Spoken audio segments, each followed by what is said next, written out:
ಅತಿ ಹತ್ತಿರದ ಅಭ್ಯರ್ಥಿ ಆಗಿರ್ತಕ್ಕಂಥ ಸುಂದರ ಅವರೇ, ಜಿಲ್ಲಾ ಯುವ ಮೋರ್ಚಾ ಅಧ್ಯಕ್ಷರಾದಂಥ ತೇಜಸ್ ಅವರೇ, ಪ್ರಧಾನ ಕಾರ್ಯದರ್ಶಿಗಳೇ, ಮತ್ತೆ ನಮ್ಮ ನಗರದ ಯುವ ಮೋರ್ಚಾ ಅಧ್ಯಕ್ಷರಾದ ಜನಾರ್ದನ್ ಅವರೇ, ಯುವ ಚೌಪಾಲ್ ಅಂತ ಹಮ್ಮಿಕೊಂಡಿದ್ದಾರೆ. ಈ ಯುವ ಚೌಪಾಲ್ ಉದ್ದೇಶ ಏನು?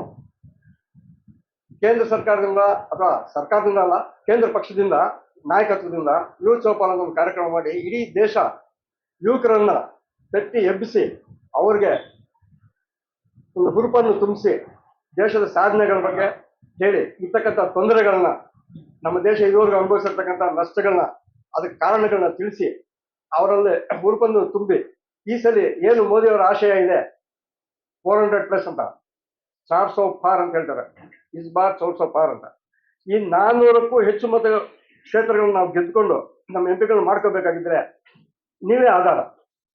ಯಾಕಂದ್ರೆ ನಮ್ಗೆಲ್ಲ ವಯಸ್ಸಾಗಿದೆ, ನಾವು ನಿಮ್ಮಷ್ಟು ಕೆಲಸ ಪಡೋಕ್ಕಾಗಲ್ಲ. ನಿಮ್ಮ ಶಕ್ತಿನೇ ದೇಶಕ್ಕೆ ಹಾಗೂ ಈ ಪಕ್ಷಗಳ ಸಾಧನೆಗೆ ಒಂದು ಆಧಾರ ಸ್ತಂಭ.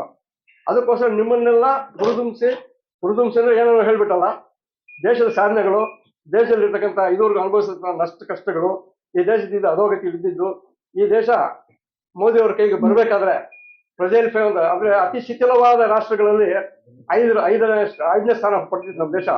ಆದ್ರೆ ಮೋದಿಯವರು ಅಧಿಕಾರ ಪಡೆದ್ರ ಮೇಲೆ ಈ 10 ವರ್ಷದಲ್ಲಿ ಅತಿ ಬಲಿಷ್ಠವಾದ 5ನೇ ರಾಷ್ಟ್ರ ಮಾಡಿದ್ದಾರೆ. ಊಹಿಸ್ಕೊಳ್ಳಿ, ಸುಮಾರು 200-300 ರಾಷ್ಟ್ರಗಳಿದೆ, ಹೆಸರಾಂತ ರಾಷ್ಟ್ರಗಳು. ಅಂತ ರಾಷ್ಟ್ರಗಳಲ್ಲಿ ನಾವು ಅತಿ ಶಿಥಿಲವಾಗಿರೋ ಪರಿಸ್ಥಿತಿಯಿಂದ 10 ವರ್ಷದ ಅತಿ ಬಲಿಷ್ಠವಾಗಿ ರಾಷ್ಟ್ರ ಆಗ್ಬೇಕಾದ್ರೆ ಅವ್ರ ನಾಯಕತ್ವ ಹೆಂಗಿತ್ತು ಅಂತ. ಈ ನಾಯಕತ್ವ ಮತ್ತೆ ನಾವು ಮುಂದುವರಿಬೇಕಾ? ಯುವಕರಿಗೆ ಮತ್ತೆ ಒಳ್ಳೇದಾಗ್ಬೇಕಾ? ದೇಶಕ್ಕೆ ಮತ್ತೆ ಒಳ್ಳೇದಾಗ್ಬೇಕಾ? ಈ ದೇಶ ರಕ್ಷಿಸಲ್ಪಡ್ಬೇಕಾ? ಎಲ್ಲಾ ಕ್ಷೇತ್ರಗಳಲ್ಲೂ ಮೋದಿ ಅವರು ಮಾಡಿರ್ತಕ್ಕಂಥ ಡೆವಲಪ್ಮೆಂಟ್ನ ನಿಮಗೆ ಅರಿವು ಮೂಡಿಸಿ, ನೀವು ಸಮಾಜದಲ್ಲಿ ಹೋಗಿ ಯಾರಾದ್ರೂ ಕೇಳಿದ್ರೆ ಅದಕ್ಕೆ ಉತ್ತರ ಕೊಟ್ಟು ಅವರು ಮನವೊಲಿಸಿ ಬಿಜೆಪಿಗೆ ಮತ ಗಳಿಸಿ ಬಿಜೆಪಿಯನ್ನ ಗೆಲ್ಲಿಸಬೇಕು ಅಂತ. ಈಗಾಗಲೇ ನಮ್ಮ ಅಧ್ಯಕ್ಷರು ಹೇಳಿದ್ರು, 400ಕ್ಕಿಂತ ಹೆಚ್ಚಿಗೆ ಬರುತ್ತೆ, ಸುಮ್ಮನೆ ಬಂದ್ಬಿಡೋದಿಲ್ಲ. ಬಂದ್ಬಿಡುತ್ತೆ ಸುಮ್ಮನೆ ಕುಂತ್ಕೊಂಡ್ರೆ ಆಗೋದೇ ಇಲ್ಲ. ಅದು ಚೆನ್ನಾಗಿ ತಲೆ ಹಚ್ಕೊಳ್ಳಿ. ಆ ಮೋದಿ ಅವ್ರು ಮಾಡ್ಬಿಡ್ತಾರೆ, ಅಮಿತ್ ಶಾ ಮಾಡ್ಬಿಡ್ತಾರೆ ಅಂದ್ರೆ ಮಾಡೋದಿಲ್ಲ. ಅವರು ನಮ್ಗೆ ಹೇಳ್ತಾರೆ, ಒಂದು ಧ್ಯೇಯ ಕೊಟ್ಟಿದ್ದಾರೆ, ಒಂದು ಮಾರ್ಗದರ್ಶನ ಕೊಟ್ಟಿದ್ದಾರೆ. ಆ ಮಾರ್ಗಸೂಚಿಯಲ್ಲಿ ನಾವೆಲ್ಲ ಕೆಲಸ ಮಾಡಿದ್ರೆ ಮಾತ್ರ ನಾವು 400+ ಮುಟ್ತೀವಿ. ಆ ಮಾರ್ಗದರ್ಶನ ನಿಮ್ಗೆ ಸೂಚಿಸೋದಕ್ಕೋಸ್ಕರ, ನಿಮ್ಗೆ ಅದರ ಅರಿವು ಮೂಡಿಸೋದಕ್ಕೋಸ್ಕರ ಇದನ್ನ ಯುವಕರಿಗೆ ಹುರಿದುಂಬಿಸಿ, ಯುವಕರಿಗೆ ಆ ಮನವರಿಕೆ ಮಾಡಿಸಿ, ಅವರನ್ನ ದೇಶದ ಬಗ್ಗೆ, ಧರ್ಮದ ಬಗ್ಗೆ ನಿಷ್ಠೆಯನ್ನು ಮೂಡಿಸಿ ಕಾರ್ಯಗತಗೊಳಿಸೋದಕ್ಕೋಸ್ಕರ ಯುವ ಚೌಪಾಲ್ ಅಂತ ಈ ಕಾರ್ಯಕ್ರಮ ಹಮ್ಮಿಕೊಂಡಿದ್ದಾರೆ. ಇದ್ರ ಬಗ್ಗೆ ಇನ್ನೂ ವಿಸ್ತಾರವಾಗಿ ನಿಮ್ಗೆ ಆಲ್ರೆಡಿ ಎಲ್ಲ ಗೊತ್ತಿದೆ, ಸಾಧನೆಗಳೇನಿದೆ, ಎಷ್ಟೆಷ್ಟು ಮಾಡಿದ್ದಾರೆ ಅಂತ. ಇನ್ನ ಅನುಮಾನ ಇದ್ರ ಬಗ್ಗೆ ಹೇಳ್ತೀನಿ. ಆದ್ರೆ ನಿಮ್ಗೆ ಗೊತ್ತಿರೋದ್ರಿಂದ ಪದೇ ಹೇಳೋದಕ್ಕೆ ನಂಗೆ ಅಷ್ಟು ಇಷ್ಟ ಆಗೋದಿಲ್ಲ.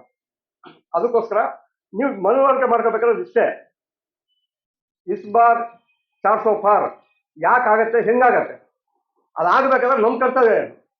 ಪ್ರತಿಯೊಬ್ಬರದು ಒಂದು ಕರ್ತವ್ಯ ಇರುತ್ತೆ. ಆ ಕರ್ತವ್ಯ ನೀವು ಮನವರಿಕೆ ಮಾಡ್ಕೋಬೇಕು, ಆ ನಿಷ್ಠೆಯನ್ನು ಮಾಡ್ಬೇಕು. ಇನ್ನು ಬರೀ 15 ದಿವಸ ಇದೆ, 2 ವಾರ. 2 ವಾರ ನಾವು ಹೆಂಗೋ ಕಳೆದು ಬಿಡ್ತೀವಿ. ಅದನ್ನ ದೇಶಕ್ಕೋಸ್ಕರ ಕಳೀಲಿಕ್ಕೆ ಇದೊಂದು ಒಳ್ಳೆ ಸಮಯ. ಇವತ್ತು ಬಿಟ್ಟರೆ ಮತ್ತೆ ಇನ್ನು 5 ವರ್ಷ ಕಾಯ್ಬೇಕು. ಇನ್ನು 5 ವರ್ಷ ಕಾದಾಗ ನಿಮ್ಮ ಪರಿಸ್ಥಿತಿ ಏನಿರ್ತದೆ ಗೊತ್ತಿಲ್ಲ ಯಾರಿಗೂ. ಇವತ್ತು ಒಳ್ಳೆ ರಾಜ್ಯ ಬರದೇ ಇದ್ರೆ ಒಂದ್ಸಲ ಬೇರೆಯವ್ರಿಗೆ ಇದೇ ರಾಜ್ಯ, ಇದೇ ದೇಶ ಹೋಗುತ್ತೆ ಅಂದ್ರೆ ಅದೋ ಗತಿಗೆ ಹೋಗುತ್ತೆ. ಇವತ್ತಿನ ವಿದ್ಯಮಾನಗಳು, ಈ ದೇಶದಲ್ಲಿ ಆಗ್ತಾ ಇರೋ ಸಂಚು, ಬೇರೆ ದೇಶಗಳು, ಚೈನಾ, ಪಾಕಿಸ್ತಾನ, ಬೇರೆ ರಾಷ್ಟ್ರಗಳು ನಮ್ಮ ಮೇಲೆ ಇಟ್ಟಿರ್ತಕ್ಕಂಥ ಕಣ್ಣು, ಅವರು ನಮ್ಮ ಒಂದು ಬೆಳವಣಿಗೆ ಬಗ್ಗೆ ಇರ್ತಕ್ಕಂಥ ಅಸೂಯೆ, ಇಲ್ಲಿ ಬೆಳವಣಿಗೆ ಆದ ಅವ್ರಿಗಾಗೋ ನಷ್ಟಗಳು ಎಲ್ಲ ಎಸ್ಟಿಮೇಟ್ ಮಾಡಿ ಎಲ್ಲಾ ರಂಗಗಳನ್ನು ಅವ್ರ ಕೈ ದೂಡಿಸಿ, ತಲೆ ದೂಡಿಸಿ, ಹಣ ತುಂಬಿ ನಮ್ಮ ಬಗ್ಗೆ ಕೆಟ್ಟ ಪ್ರಚಾರ, ಅಪಪ್ರಚಾರಗಳು, ನಮ್ಮನ್ನ ಡಿಪ್ಲೀಟ್ ಅಂದ್ರೆ ಉತ್ತೇಜನೆ ಕಡಿಮೆ ಮಾಡುವಂತ ಪ್ರಯತ್ನಗಳು ಮಾಡ್ತಾ ಇದ್ದಾರೆ. ಅದಕ್ಕೋಸ್ಕರ ಅದಕ್ಕೆ ಬಲಿಯಾಗದಂಗೆ ನಿಜವಾದ ವಿಚಾರಗಳನ್ನು ತಿಳ್ಕೊಂಡು ಅದರ ಬಗ್ಗೆ ಸ್ವಲ್ಪ ಮನ ಕೊಡಿ. ನಿಮ್ಗೆ ಯಾವ ಅನುಮಾನ ಬಂದು ಯೂಟ್ಯೂಬಲ್ಲಿ ನೋಡಿದ್ರೆ ಹೇಳ್ತಾರೆ, ರೋಡ್ ಹಾಕಿದಾರ ಇಲ್ಲ ಯೂಟ್ಯೂಬಲ್ಲಿ ಹೇಳುತ್ತೆ, ಕೆಲಸ ಮಾಡಿರೋ ಯೂಟ್ಯೂಬಲ್ಲಿ ಇರುತ್ತೆ, ಸವಿಸ್ತಾರವಾಗಿರುತ್ತೆ, ಅಂಕಿ ಅಂಶಗಳು ಸಮೇತವಾಗಿ ಹೇಳುತ್ತೆ, ರೂಪಾಯಿ ದೇಶಗಳು ಕರೆಕ್ಟಾಗಿ ಲೆಕ್ಕ ಕೊಡ್ತಾರೆ. ನೀವು ಬೇಕಾದ್ರೆ ಕ್ಲಾರಿಫಿಕೇಶನ್ ತಗೊಳ್ಳಿ, ನಿಮ್ಮ ಮನವರಿಕೆ ಮಾಡ್ಕೊಳ್ಳಿ. ನಾಳೆಯಿಂದ ಸಮಾಜದಲ್ಲಿ ಹೋಗಿ ಮತ ಕೇಳಿ. ಏನೇನು ಮಾಡ್ತೀರಾ ನೀವು, ಎಷ್ಟು ಕಷ್ಟಪಡ್ತೀರೋ, ಎಷ್ಟು ಸಮಯ ಕೊಡ್ತೀರೋ, ನೀವೆಷ್ಟು ನಿಮ್ಮ ಶ್ರದ್ಧೆಯನ್ನು ದಾನ ಮಾಡ್ತೀರೋ ಅಷ್ಟು ಫಲ ಸಿಗತ್ತೆ. ಇವತ್ತು ಫಲ ಸಿಗದೆ ಇದ್ರೆ ನಮಗೆ ಕಷ್ಟ ಆಗತ್ತೆ. ಇವತ್ತು ನಮ್ಮ ಕ್ಷೇತ್ರ ಬಂದು ಬಿಜೆಪಿ ಕ್ಷೇತ್ರ ಅಲ್ಲ, ಇದು NDA ಕ್ಷೇತ್ರ, JDS ಕ್ಷೇತ್ರ ಅಲ್ಲ, NDA ಕ್ಷೇತ್ರ. NDA ಕ್ಷೇತ್ರದಲ್ಲಿ JDS ಸಿಂಬಲ್ ಕೊಟ್ಟಿದ್ದಾರೆ. ನಾವು ಇವತ್ತು NDAಗೋಸ್ಕರ ಕೆಲಸ ಮಾಡ್ತಾ ಇದ್ದೀವಿ. ಬಿಜೆಪಿಯ ಒಂದು NDAದ ಒಂದು ಭಾಗ. ಅದಕ್ಕೋಸ್ಕರ ನಾವು NDA ಗೆದ್ದರೆ ನಾವು ಗೆದ್ದಂಗೆ. NDA ಪ್ರತಿಬಿಂಬಿಸ್ತಾ ಇರೋ ಪಕ್ಷ JDS. ಅದಕ್ಕೋಸ್ಕರ ಇವತ್ತು ನಾವು ಕಷ್ಟಪಟ್ಟು ತೆನೆ ಹೊತ್ತು ಮತ ಹಾಕಿಸಿ ನಾವು ಗೆಲ್ಸಿದ್ರೆ ಅಲ್ಲಿ ಮೋದಿ ಗೆದ್ದಂಗೆ. ಆದ್ರಿಂದ ಯಾರೇ ಆಗಲಿ ಅನ್ಯತಾ ಭಾವಿಸ್ಬೇಡಿ. ನಾವು JDS vote ಹಾಕ್ಬೇಕಾ, JDS ಹೋಗ್ಬೇಕಾ, ನಾವು JDS ಮತ ಕೇಳಬೇಕಾ, ನಾನು ಜೀವನದಲ್ಲಿ ಮಾಡೋದಿಲ್ಲ ಅಂದ್ರೆ ನೀವು ಈ ದೇಶಕ್ಕೆ ನಷ್ಟ ಮಾಡಬೇಕಾಗ್ತದೆ.